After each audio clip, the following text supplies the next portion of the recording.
সমালোচনা তোমার লাইফে থাকবে। তুমি যতদিন বেঁচে থাকবা ততদিন তোমার লাইফে সমালোচনা থাকবে, অবহেলা থাকবে, অবজ্ঞা থাকবে, তুচ্ছ-তাচ্ছিল্য থাকবে। এটাই স্বাভাবিক, এটাই জীবন। তবে এই যে সমালোচনা, এই যে তুচ্ছ-তাচ্ছিল্যতা, এই যে অবজ্ঞা, এই যে অবহেলা, এই বিষয়গুলোকে খারাপ লাগার দিক হিসেবে নিলে হবে না। এগুলোকে তোমার অনুপ্রেরণা হিসেবে নিতে হবে। কারণ তুমি যখন এগুলোকে অনুপ্রেরণা হিসেবে নিবা তখন এটা তোমার মধ্যে একটা জেদ তৈরি করবে।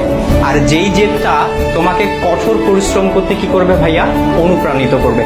তোমার কঠোর পরিশ্রম করতে গিয়ে তোমার সব ধরনের ক্লান্তিগুলোকে দূর করে দিবে। আর যখন তুমি একবার কঠোর পরিশ্রম করতে শিখে যাবা তখন স্যাক্রিফাইসের যে বিষয়টা, এই বিষয়টা তোমার মধ্যে অটো চলে আসবে। সুতরাং এই যে, আর সবকিছুর সাথে যদি বলো যে এই যে সমালোচনা, এই সমালোচনার পাশাপাশি জেদ, কঠোর পরিশ্রম, স্যাক্রিফাইস, আর এগুলোর সাথে যখন মেধার সংমিশ্রণ ঘটবে তখনই তোমার স্বপ্নগুলো পূরণ হবে। সুতরাং সমালোচনাকারীর এই যে সমালোচনা, এই যে অবজ্ঞা, এই যে অবহেলা, এই যে তুচ্ছ-তাচ্ছিল্যতা, এই বিষয়গুলোকে তোমরা কখনো খারাপ বিষয় হিসেবে নিও না বা খারাপ লাগার বিষয় হিসেবে নিও না। এগুলোকে তোমরা অনুপ্রেরণার বিষয় হিসেবে নাও এবং তোমার স্বপ্নগুলোকে পূরণ করে ওই সমালোচনাকারীদেরকে দেখিয়ে দাও। দেখা হবে বিজয়।